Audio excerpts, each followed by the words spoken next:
뵙는 분들 혹시 계신가요 오늘? 네. 아, 몇 분 계시군요. 왜 대답 안 해? 일단은 여기 스터디는 제가 공지 올려드린 대로 2시가 되면 무조건 시작을 할 거고요. 예. 왜냐하면 이제 멀리서 오시는 분들이 있는데 일단은 시간이 조금 부족하다고 생각을 하기 때문에 일단 2시가 되면은 뭐 참석하시든 안 하시든 간에 일단 바로 시작하니까 혹시 이제 추후에 참석하실 때 또 참고해 주시면 되실 것 같고, 그리고 또 여기 오늘 스터디 장소 처음 오신 분들 계셔가지고 간단하게 안내해 드리면은 혹시 흡연하시는 분들은 여기 10층 내려가시면은 야외 강당에 흡연장이 따로 있고요. 그리고 화장실하고 다나 같은 경우는 커피 같은 경우는 여기 왼쪽 끝으로 가시면 화장실하고 다 있으니까 거기 이용하시면 되시고, 제가 그리고 미리 얘기 드리면 주차 같은 경우는 안에 주차하신 분들 계시면은 여기 다 끝나고 나서 가시면 안 되시고요. 한 3교시 전에 끝나기 전에 여기 가운데 로비 있잖아요. 거기 가시면은 주차권 1시간에 1,000원짜리 팔아요. 그러니까 그거 사셔가지고 미리 준비해 주시면 되시고, 만약에 6시 이후에 가시면은 주차권 안 파니까 주차요금을 내시거나 아니면 현대백화점에서 그걸 사셔야 돼요. 그러니까 그거만 좀 참고해 주시면 되실 것 같고요. 그리고 일단은 저희가 오늘 저 말고 임원진 분들이 오늘 다 나오셨어요. 그래서 아마 그동안에 이제 오신 분들, 임원진 분들 아마 얼굴 모르시는 분들 계실 거고, 예, 처음 보는 분들 계실 것 같아가지고 제가 간단하게 그냥 소개만 해드리면은 잠깐만 일어나서 인사만 해주시면 될 것 같거든요. 그러니까 일단은 저희 이경희님 임원진이시고요. 저희 그리고 여기 계시는 김학규님이 또 저희 임원진이세요. 네, 안녕하세요. 그리고 황인선님도 저희 임원진이시고, 이재리님은 저희 임원진이자 총무님. 네, 반갑습니다. 혹시 뭐 전화나 문자 가더라도 친절하게 좀 받아주세요. 네, 그리고 저 마지막으로 저기 김일환님이 저희 마지막 임원진이시고. 수고 많으셨어요. 감사합니다. 네. 그리고 예, 이제 그렇게 하고 이제 스터디는 바로 시작하도록 하고요.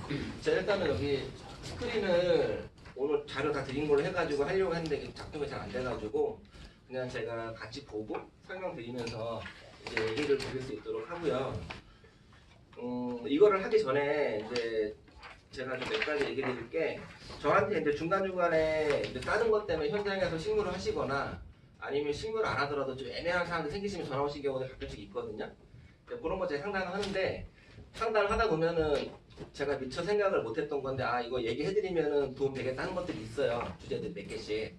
그래서 제가 항상 이제 스터디 하시기 전에 제가 한 2주 정도 텀이 있잖아요. 그 텀 중간에 이제 전화 온 것 중에서 아, 제가 이런 거 좀 알고 가시면 좋겠다 생각이 드는 것도 있으면은 여기 스터디 전에 간단하게 좀 얘기를 해드리고, 예, 이거 이제 스터디를 할 수 있도록 할게요, 제가. 그래서 일단 이번 주 같은 경우는 제가 한 3가지 정도 지금 상담 받았던 게 있는데, 일단 첫 번째가 임대 계약이 세입자가 만기가 안 됐어요. 만기가 안 됐는데 세입자가 중간에 나가시는 경우도 있죠. 예. 그러면 수수료를 누가 내야 되는 게 맞을까요? 그러면은 어차피 뭐 손님은 내실 거고, 문제는 주인이 내느냐 임차인이 내느냐 그건데, 예. 대부분 임차인이 내는 걸로 알고 계시잖아요.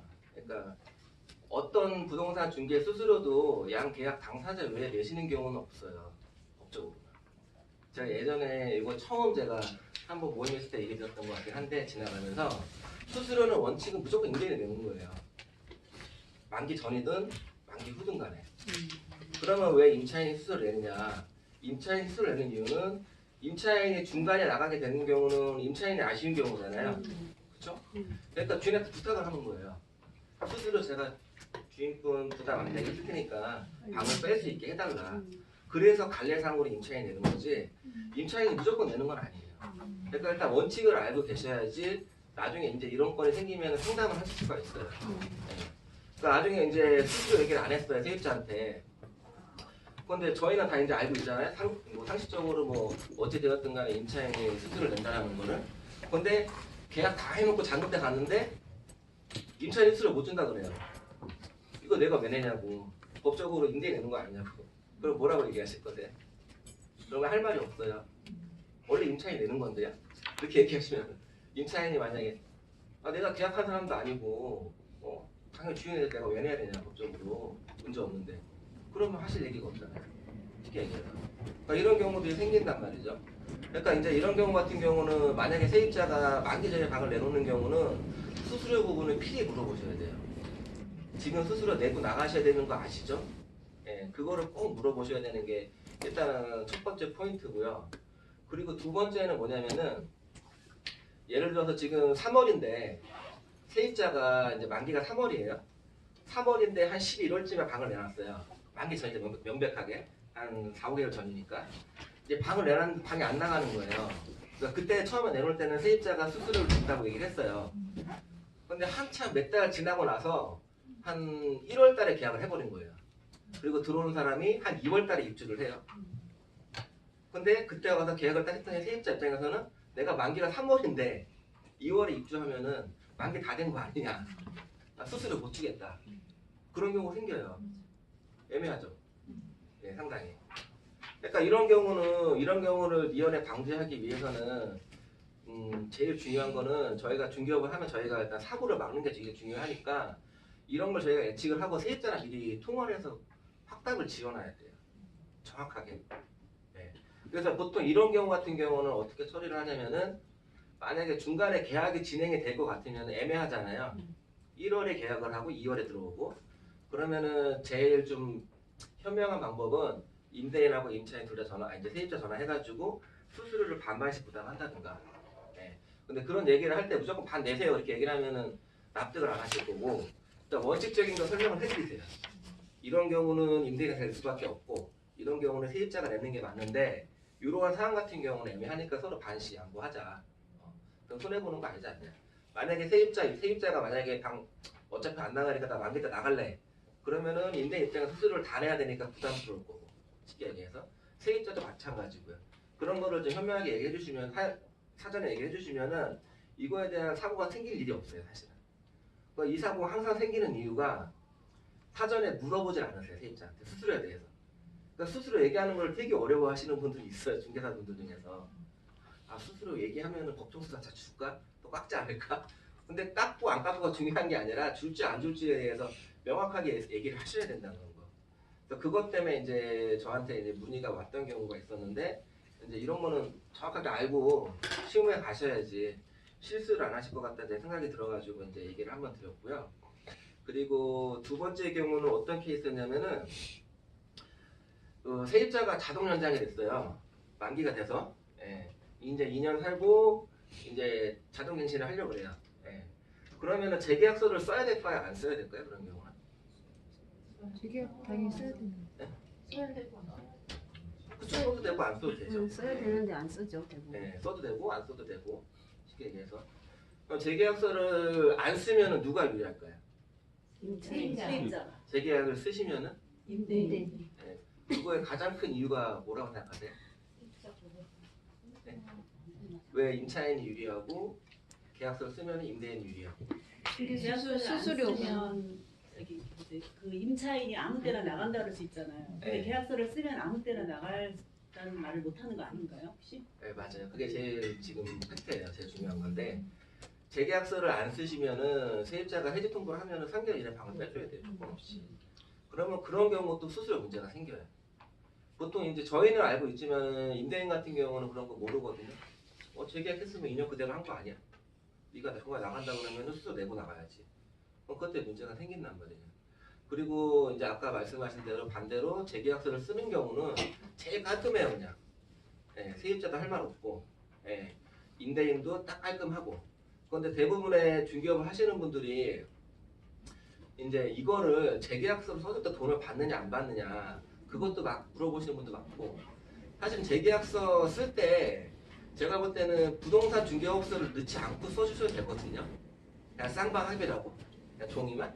근데 그거를 괜히 뭐 5만 원, 10만 원 뭐 대필을 받으려고 하지 마시고 그거 하나 써주면서 그냥 써주는 게 아니라 임대인한테 설명을 해주세요. 지금 말씀하신 그대로를. 주인분 입장에서 재계약서를 쓰시는 게 좋습니다. 왜 좋냐면은 이러이러해서 이러하기 때문에 이렇게 하시면 좋다라는 거 설명을 드리면은 제가 볼 때 10명 중에 8, 9분은 주인들이 아 그래요? 다 좋아해요. 그리고 재계약서 어차피 저희가 그냥 서비스로 써드릴게요. 예, 그러면은 싫어하는 주인이 아무도 없거든요. 근데 그런 게 아주 사소한 거긴 한데 물건지를 하시거나 아니면은 임대인을 잡고 싶으면은 다른 부동산들이 안 하는 거 서비스에서 그런 거를 해가지고 차별화 시킬 수 있다는 거. 예. 그게 제가 볼 때는 쉬운 거긴 한데 어떻게 보면 쉬우면서도 되게 좀 필요해요. 예. 그러니까 이런 걸 모르시고 아 내 물건 아니니까 뭐 재계약서 받고 그러면 짜증나. 뭐 전화 불친절하게 받고 끊어버리고 그러지 마시라는 거죠. 예. 아, 이런 거 하나 얘기해주면 임대인들은 엄청 좋아하시거든요. 일반 분들은. 그래서 이제 그거 하나 있고 제가 이제 마지막은 이게 좀 중개사고가 좀 저희가 중개사 입장에서 많이 좀 발생하는 경우긴 한데 임차인이 만기가 됐어요. 만기가 됐는데 주인이 돈을 안 빼줘요. 만기 날에. 네. 어떻게 해야 될까요? 그런 경우. 만기 날이 예를 들어서 오늘 3월 11일인데 만기가 오늘인데 주인이 나 배째라 돈을 안 빼줘요. 내가 분명히 나간다고 얘기했음에도 불구하고 이런 상황이 발생을 했어요 이미. 예, 일어날 게 아니고 발생했어요. 예. 그러면은 임차인이 할 수 있는 게 뭐가 있을까요? 임차인이 할 수 있는 거는 제가 볼 때는 임차권 등기하는 거, 예, 그 정도. 예. 근데 임차권 등기 해가지고 상식적 생각을 하시면 문제가 뭐냐면은 이게 법이 좀 잘못되어 있는 게 임차권 등기를 세입자가 할 수는 있어요. 그냥 일방적으로 계약이 종료가 됐기 때문에 할 수는 있는데 임차권 등기 해가지고 그리고 다른 데 집 계약한 거 계약금 날리고 아니면은 거기를 뭐 전세인데 어쩔 수 없이 돈이 없으니까 월세 들어가서 이중으로 월세를 낸다든가 그리고 소송을 들어가면은 소송 비용이 나온다든가 그거를 다 청구할 수는 있어요 임대인한테. 근데 그게 보통 짧아야 1년에서 2년 걸려요. 그러니까 100%다 받는다는 보장은 없어요. 어쨌든 과실이 분명히 있을 수 있기 때문에 임차인한테 다 따지거든요. 그러면은 만약에 제가 소송을 걸었어요 주인한테. 소송을 걸었는데 주인이 2달 있다 전화 왔어요. 나 지금 나갔으니까 보증금 받고 끝낼래? 소송 끝까지 할래? 그럼 소송 끝까지 할까요? 보증금 받고 끝낼까요? 네. 그래서 임차인이 약자가 되는 거예요 무조건. 현실에서는. 네. 그래서 이제 이런 부분들을 대부분의 임차를 처음 하시는 분들은 모르시는 경우가 상당히 많아요. 예. 그리고 지방 같은 경우는 지방 이제 완전 외곽 같은 경우는 주민들이 돈을 다 빼줘요. 일반적으로. 그런데 서울이나 수도권 같은 경우는 안 그런 경우가 꽤 많거든요. 그래서 어떤 분들은 손님 같은 경우는 저희가 통화를 할 때 물어봐요. 만기 언제세요? 그러면은 만기 언제라고. 그러면 주인분하고 얘기되셨나요? 그때 뭐 돈 빼주는 걸로? 뭐 알아서 빼주겠죠. 당연히 만기니까. 그렇게 말씀하시는 분들이 있어요. 많아요, 되게. 예. 근데 그런 분들을 만약에 계약을 했다 다른 집을 손님 말 믿고 그러면 이 상황이 사태가 벌어지는 거예요. 예. 그러면은 우리 입장에서는 우리가 잘못한 건 없죠. 근데 힘들게 하나 계약해 놓은 거 손님 입장 계약금도 날리고 계약 파기될 수 있고, 예. 그러니까 손해가 많이 생긴다는 거죠. 그러니까 이런 경우 같은 경우는 제가 경험상 해봤을 때 손님들이 전화가 왔을 때 이 부분에 대해서 어떻게 대처해야 될지를 정확하게 상담을 해드리잖아요. 그러면 제가 봤을 때 10명 중에 8분은 안 도망가세요. 그러면 절대로. 그러니까 그 상담이라는 게 뭐냐면은 만약에 주인하고 통화하셨으면은 통화했는지, 해지 통보하셨는지, 그리고 보증금을 반환해주는다는 약속을 받으셨는지 안 받으셨는지, 그리고 만약에 약속을 안 받았다 그러면 어떤 문제가 생길 수 있는지, 그리고 만약에 주인이 예를 들어서 내가 이 집 빠지면 줄게 그렇게 말을 했을 때 그 말을 듣고 양해를 해줄 수 있잖아요. 며칠 정도는 날짜는 딱 못 맞추더라도 그렇게 통화를 끝내시면 안 되고 무조건 집이 나가든 안 나가든 간에 언제까지 방을 빼주겠다라는 통화를 하시고 확답을 받으셔라 무조건. 그리고 그 통화를 녹음을 해라. 네, 주인한테 통화한 내용을 녹음을 하는 게 일단 1순위가 되고 그리고 와서 당연히 이제 한 달이나 2달이나 당연히 통보를 하셔야 되는 거 맞고요 당연히. 그렇게 녹음을 해놓고 만약에 가서 주인이 딴소리를 하면은 그 모든 증거를 들이밀고 그 다음에 내용 증명을 띄워서 그 다음에 진행을 해라. 그래야지 일단은 주인한테 더 주인이 빼도 박도 할 수 없는 상황을 만들어 놓고 법적인 조치를 밟더라도 내가 손해갈 일이 없거든요. 근데 손해가는 일이 생기는 경우가 뭐냐면은 전화상으로는 주인이 걱정하지 마 빼줄게 얘기했어요. 얘기했는데 갑자기 잠금 여기 나가는 일주일 전에 와서 나 그런 적 없다고 집에 안 나가서 못 주겠는데? 그러면 뭐 서로 말 틀리면 어떻게 증명하실 거예요? 그렇죠? 증명할 방법이 없잖아요. 그럼 소송을 들어가더라도 그게 100%가 나올 수가 없다라는 얘기. 그리고 주인을 뭐 나쁘게 얘기하면 겁박할 수가 없고. 그래서 이제 그런 준비를 하시고 그런 절차가 필요하다라는 거를 세입자한테 먼저 방을 구하시는 확률이 더 낮아요. 얘기를 해드리면은 엄청나게 많이 고마워하세요. 예. 아 그렇구나. 내가 몰랐구나. 꼭 해야겠네요. 그러면 그 손님은 100%는 아니지만 거의 7, 8분은 다시 전화가 와요. 주인하고 통화한 후에. 그리고 그 다음에 통화했는데 뭐 이렇게 됐어요, 저렇게 됐어요. 저건 또 저한테 상담을 할 거 아니에요? 그러면 제가 또 거기에 맞춰 또 얘기를 해드리고. 그러면 그 손님은 제가 방을 보여준 것도 아닌데도 불구하고 이미 나랑 공감대 형성이 됐어요. 다른 데 방 구할 수가 없어요. 그런 사람들은. 예. 그러니까 이거는 단순하게 손님을 제가 얻고자 하는 것보다도 반대로 생각하시면은 똑같을 거예요, 입장이. 여기 계신 분들이 방을 구하는데 중개사 그런 얘기 해준다. 얼마나 고마운 일이에요. 예. 전화해봤더니 또 마치 또 그래 주인이. 그러면 더더욱 고마운 일이죠. 예. 그래서 그런 부분들을 신경 써주시면은 참 좋겠다라는 게 이제 제 생각이고요.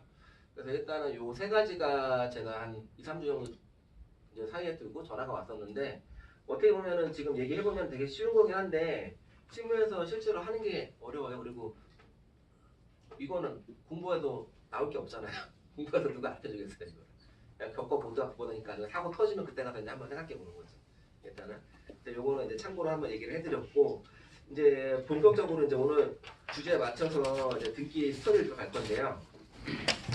제가 등기를 이걸 하려고 하다 보니까 이게 너무 광범위해요 지금. 네. 너무 광범위하고 또 하나 문제가 뭐냐면은 여기 뭐 2, 30명 오셨긴 했는데 어떤 분한테는 이게 쉬울 수도 있고 어떤 분한테는 이렇게 하는 게 맞을 수도 있고 그래서 어디서부터 시작해야 될지를 잘 모르겠더라고요. 그리고 또 등기를 하다 보니까 저도 이런 사례도 있고 이런 사례도 계속 욕심이 생기니까 나중에 이거 책을 한 권 만들겠더라고요.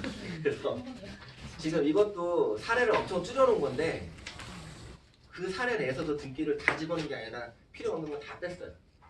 등기를 일단은. 그리고 일단 등기 같은 경우는 제가 개인적으로 생각할 때는 중개업을 하시는 데 있어서 등기가 설명이 안 되시면은 그 다음에 계약서라든가 기타 등등 확인 설명서라든가 그거 아무 의미가 없어요. 등기를 내가 볼 줄 모른다는 거는 계약서를 베껴서 쓰는 것도 못 쓴다는 얘기예요. 나중에 분명히 실수가 생긴다는 얘기거든요. 그렇기 때문에 제가 여기 생각할 때는 등기가 되게 많이 중요해요. 그렇다고 어려운 건 아니에요.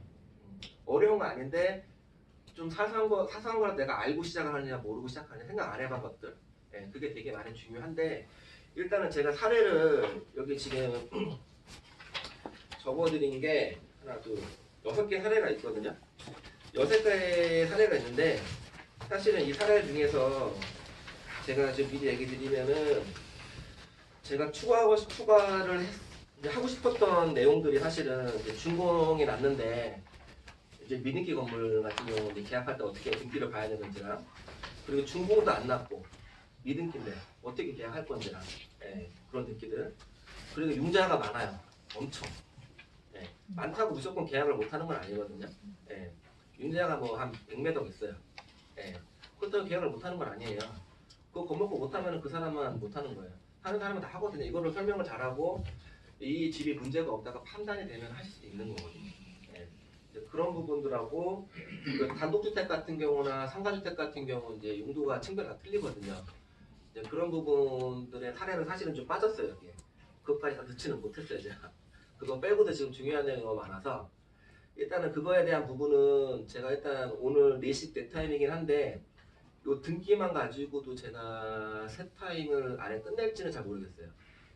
빨리 끝나면은 원래 오늘 계획했던 3가지 주제를 다 진행을 해드리고 만약에 못 끝나면은 제가 3타임은 등기를 하고요.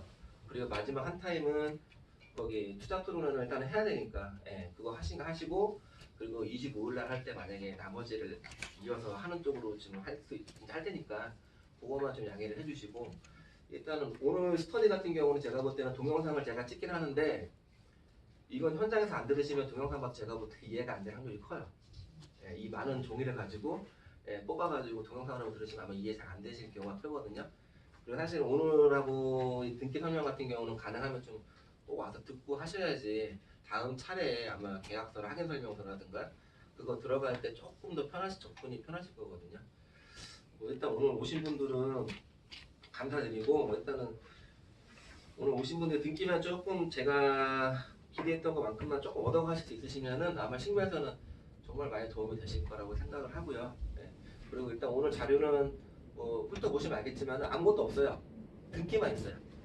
네, 등기만. 네.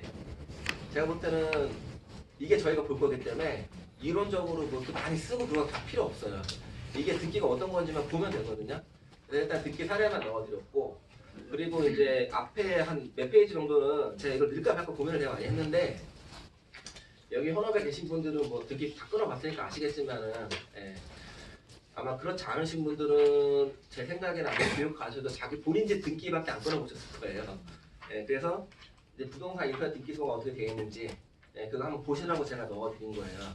그래서 이 부분에 대해서 일단 간략하게 한번 설명을 드리고, 그 다음에 제가 스터디를 나머지 등기 사례를 좀 이제 안내를 해드리도록 할게요. 일단은 이 페이지 한번 봐주시면은,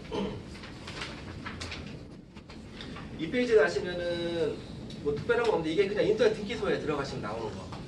제 표지. 나중에 중개업을 하시기 위해서는 여기 일단은 이 사이트 들어가셔가지고 회원가입은 무조건 하셔야 돼요. 네.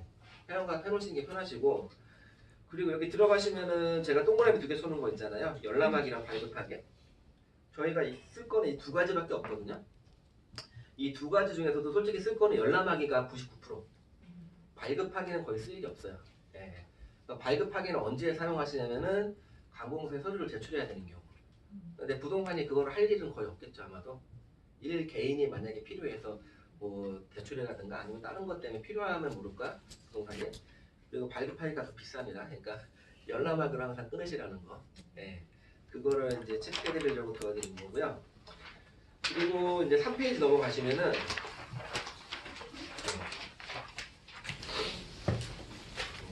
3페이지 가시면은 이제 서비스 이용 시간인데 아마 이거를 눈여겨 안 보신 분들 되게 많을 거예요.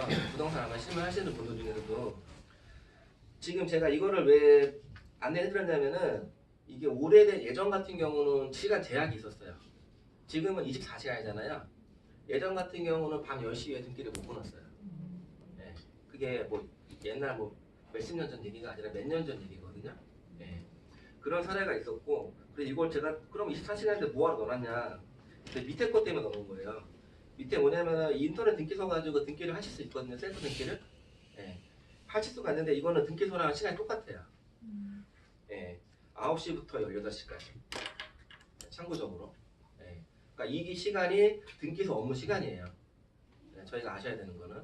그래서 만약에 손님 중에서 셀프 등기 하시는데 이제 이런 거 시간, 예, 참고로 실수 안 하시게끔. 예. 만약 금요일 날 등기를 하는데 금요일 날 등기를 시간을 잘못하다 못했다. 이틀을 하려고 했는데 그러면 주말이 이틀 지나버리죠. 예. 그러면 운이 나쁘면 주말 사이에 뭐가 바뀔지 모르는 일이기 때문에 예, 금요일 날 잔금 같은 경우는 등기를 무조건 확인해 주셔야 돼요. 참고로. 나중에 이제 이거는 제가 계약서 설명할 때 좀 더 구체적 설명을 드릴 건데 그것 때문에 시간을 넣어 드린 거고, 그리고 밑에 참고적으로 뭐 요즘엔 예전 같은 경우 이게 안 됐어요. 확정일자랑 신청이랑 발급을 할 수 있거든요. 등기소를 지금. 예. 그것도 지금 동그라미 친 부분에 보면 똑같아요. 법적으로. 예, 다음 근무일부터 예, 적용된다는 거. 그 부분도 이제 참고로 그냥 알아두시면 될 것 같고, 그러니까 여기는 뭐 특별히 외우거나 그러신 건 아니에요. 뭐 이런 게 있다라는 거 한번 봐주시면 되고요. 그리고 이제 4페이지 가시면은 4페이지 가시면은 등기 수수료가 하나 끊으시면 700원. 700원이시고, 예, 두 개를 끊으시면 1,400원이고, 예, 수수료 이제 무료 아닙니다. 그러니까 손님들 이제 나중에 오픈했는데 등기 끊어주세요 그러면 그냥 막 끊어주시면 안 돼요. 예, 유료니까 공짜로 알고 계신 분도 있더라고요. 그러니까 그거 돈 나간다라는 거 알아두시고, 그리고 예전이랑 좀 바뀐 게 이게 지금 간편 검색 보시면은 간편 검색이 있고 소재 지번 찾는 게 있고 뭐 도로명 주소, 고유번호, 지도로 찾기 여러 가지가 있어요. 근데 이게 아마 제일 쓰기 쉬우신 거는 소재 지번 찾는 게 제일 쉬워요. 네. 소재 지번으로 사용하시는 게 실무에서 제일 편하시고 제일 간단하시고요. 그리고 밑에 보시면은 공동담보랑 전세 목록, 매매 목록. 네. 이거는 제가 좀 이따가 사례에서 설명드릴 때 이게 왜 해야 되는지를 제가 얘기 드릴 건데, 이거는 일반적으로 꼭 체크를 하는 거를 원칙으로 하고 계시면 돼요. 네, 일단적으로. 매매 목록이나 공동담보 목록이랑 전세 목록 같은 경우는 집합 건물이 아니고 토지 건물로 예를 들어서 뭐 다가구 주택이라든가 뭐 일반 원룸이라든가 이런 주인이 한 명인데 여러 채를 소유하고 있는 경우 이런 그런 경우 이런 걸 꼭 확인해야 될 필요가 있거든요. 그리고 매매 목록 같은 경우는 일반 내가 이 집에 거래가 된 적이 있다고 하면 표시가 되기 때문에 아 이게 얼마 정도 거래가 되는구나 요즘에. 그러니까 일반 집합 건물 아파트 이런 데서는 솔직히 매매 목록 의미가 없어요. 예.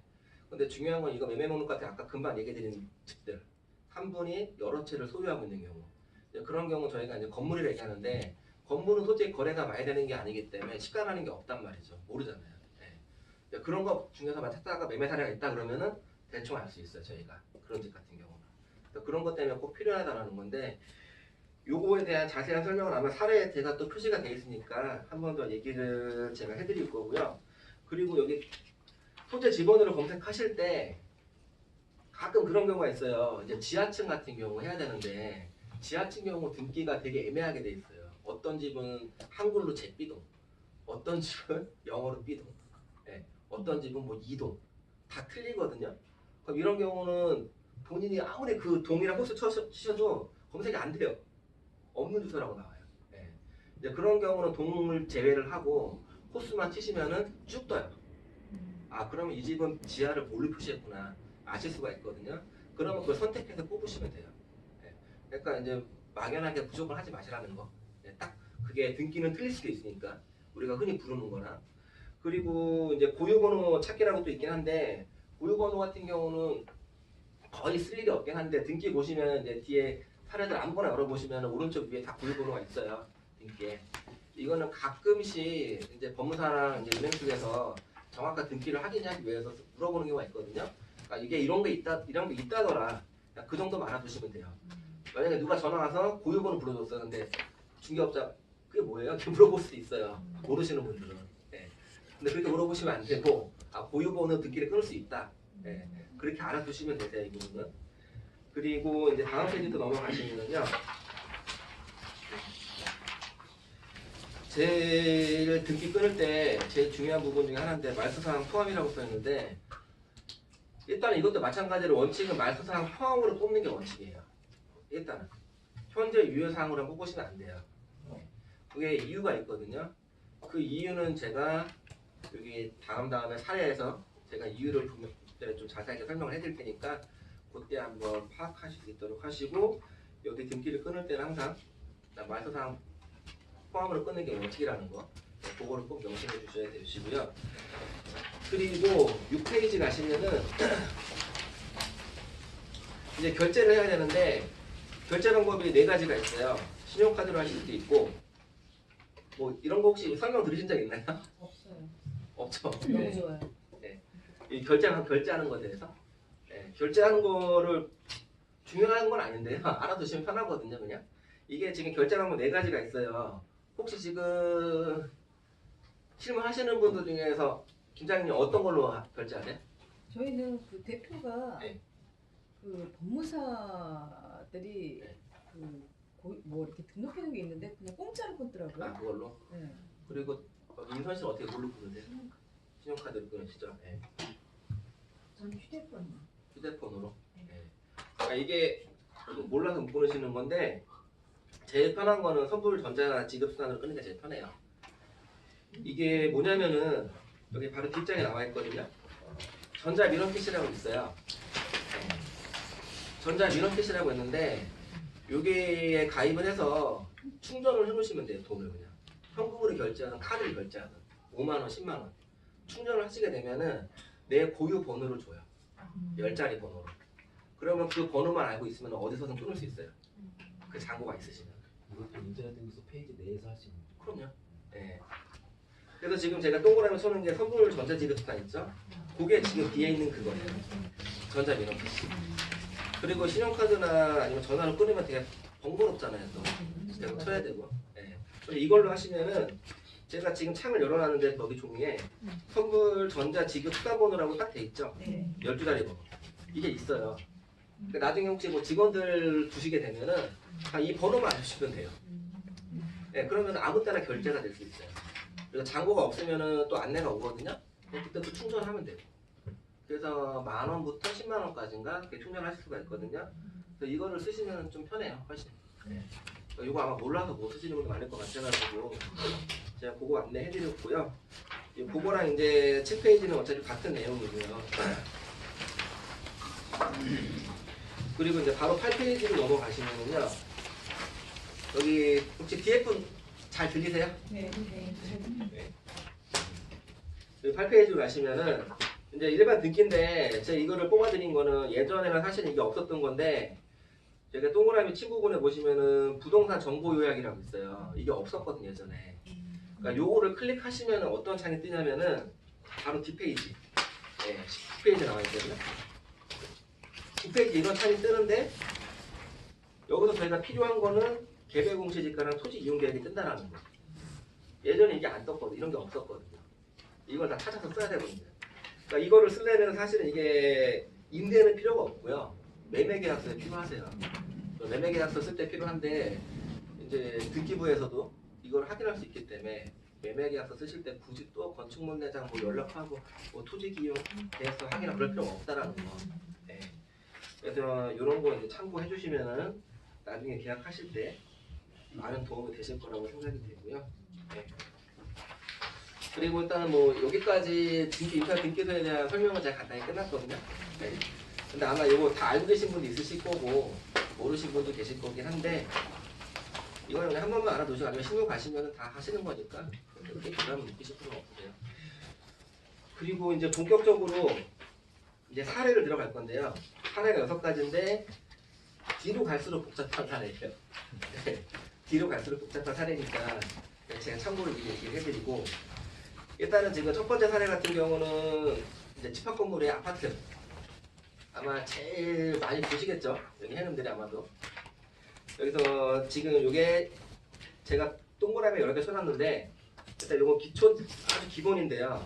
등기를 저희가 끊었을 때 손님한테 설명을 해드리잖아요. 그때 제일 먼저 확인해드려야 될 게 요 밑에 동그라미 2군데예요. 언제 끊었는지, 네. 언제 끊었는지랑 장수가 맞는지 이건 필수예요. 네. 왜냐면은 이 장수가 10장짜리인데 중간에 한두 장이 빠져있다. 네. 그러면 그거는 이제 중개 사분거죠 100%. 그리고 날짜 같은 경우도 손님한테 신뢰감을 찍어주기 위해서 꼭 강조를 해주셔야 돼요. 이거 지금 끊은 거라는 거. 네. 이거는 필수세요. 뭐 옛날 등기 갖고 와가지고 설명하시면 안 돼요. 계약할 때는. 근데 손님한테 브리핑할 때는 뭐 옛날 등기 뭐 왔다고 설명하더라도 계약하실 때는 항상 바로 끄는 등기. 그리고 등기는 중요한 게 계약하실 때 끊잖아요. 잔금하실 때 한 번 더 꼭 끊어주는 습관. 네, 정말 중요하신 거예요. 네. 왜냐면은 많지는 않지만은 계약을 하고 나서 잔금 중간에 등기가 바뀌는 사례가 있어요. 네. 그런 경우는 상당히 애매한 사항이 발생하거든요. 저희도 이제 책임을 져야 되는 부분도 생길 수 있는 거고요. 그거에 대한 사례가 뒤에 또 있는데 이제 그거는 제가 직접 했었던